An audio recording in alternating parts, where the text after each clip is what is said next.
ஒரு ரயில் போய்கிட்டு இருக்கு. அதில் ஒரு பெரியவர் பிரயாணம் பண்ணிகிட்டு இருக்கிறார்.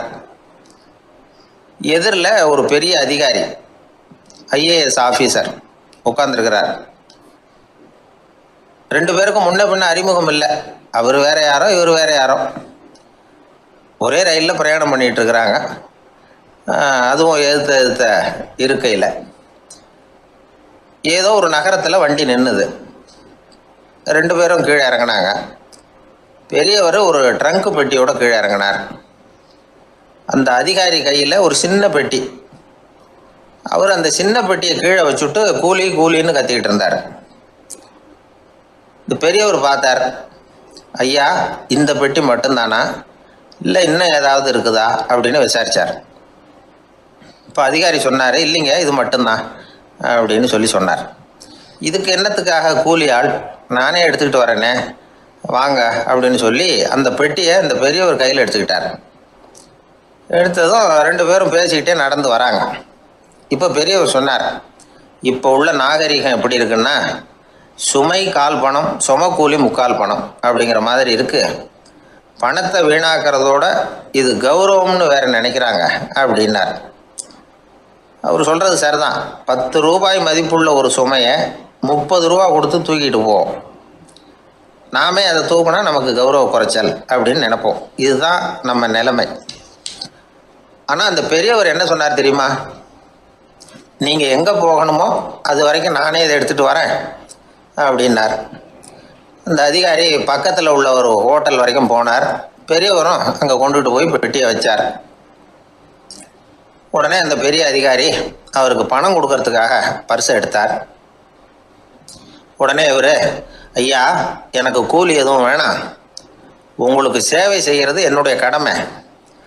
நான் இந்த சேவையை செய்தது பணத்துக்காக இல்லை, அன்புக்காக அப்படின்னு சொல்லிவிட்டார். அதுக்கப்புறம் அவர் நன்றினார். ரெண்டு பேரும் பிரிஞ்சுட்டாங்க. இது முடிஞ்சது. அன்னைக்கு சாயந்தரம் அங்கே ஒரு பெரிய கூட்டம் நடக்குது. இந்த அதிகாரியும் அந்த கூட்டத்துக்கு போகிறார். மக்கள் கூட்டம் ரொம்ப அதிகம். அதனால் இந்த அதிகாரியும் ஒரு ஓரமாக உட்காந்துக்கிட்டார். அப்புறம் கொஞ்ச நேரத்தில் இந்த முக்கிய விருந்தினர் பேசுகிறதுக்காக வரார் மேடைக்கு. மேடையில் இருந்த பெரியவங்கள்லாம் எழுந்திரிச்சு நின்று அவருக்கு மாலை போட்டு மரியாதை செய்கிறாங்க. எங்கேயோ ஒரு மூலையில் உட்காந்துருந்தார் அதிகாரி. அவர் இதை கவனித்தார். அவருக்கு ரொம்ப ஆச்சரியம், அதிர்ச்சி. ஏன்னா அங்கே பேச வந்த முக்கிய விருந்தினர் வேற யாரும் இல்லை, இன்னைக்கு காலையில் இவர் பெட்டியை தூக்கிட்டு வந்தார் பெரியவர், அவர் தான். சரி, அந்த பெரியவர் யார் தெரியுமா? அவர் தான் ஈஸ்வர சந்திர வித்யாசாகர். கூட்டம் முடிஞ்சது. அதிகாரி அவரை தேடி ஓடினார். அவர் கைகளை பிடிச்சிக்கிட்டார். ஐயா என்னை மன்னிச்சுடுங்க அப்படின்னாரு. அப்புறம் சொன்னார், அகங்காரங்கிற கெட்ட புத்தி தான் உண்மையை கண்கள்ல இருந்து மறைக்குது. அகங்காரம் தான் மனுஷனை அழிக்குது. நீங்கள் ரொம்ப பெரிய மனிதர், இருந்தாலும் மனிதத்தன்மையோடு நடந்துக்கிறீங்க. இந்த அன்பு, தயவு, பொறுமை இதெல்லாம் இல்லைன்னா மனிதனாக இருக்கிறதுல என்ன பிரயோஜனம் அப்படின்னு சொல்லிவிட்டு அந்த அதிகாரி போனாராம். மனிதத்தன்மைன்னா என்ன அப்படிங்கிற கேள்விக்கு இந்த பெரியவர் ஒரு உதாரணம். இப்பெல்லாம் அப்படியா இருக்கிறாங்க? ஒரு பெரியவர் ஒரு பெட்டியை தூக்கிட்டு வந்துக்கிட்டு இருக்கிறார். ஒரு இளைஞன் ஓடி வந்தான். கொடுங்க சார், நான் தூக்கிட்டு வரேன்னா. கொடுத்தார். வாங்கி தலையில் வச்சுக்கிட்டான். அப்புறம் சொன்னான், அடுத்தவங்க சிரமப்படக்கூடாதுங்கிறது என்னுடைய கொள்கை அப்படின்னா. அது நல்லது தான்னார் அவர். கடைசியில் பெட்டியை கொடுத்தான். வாங்கிக்கிட்டு பர்ஸை திறந்தார் பணம் கொடுக்கறதுக்காக. வேணாங்க அப்படின்னு விட்டான் அந்த இளைஞன்.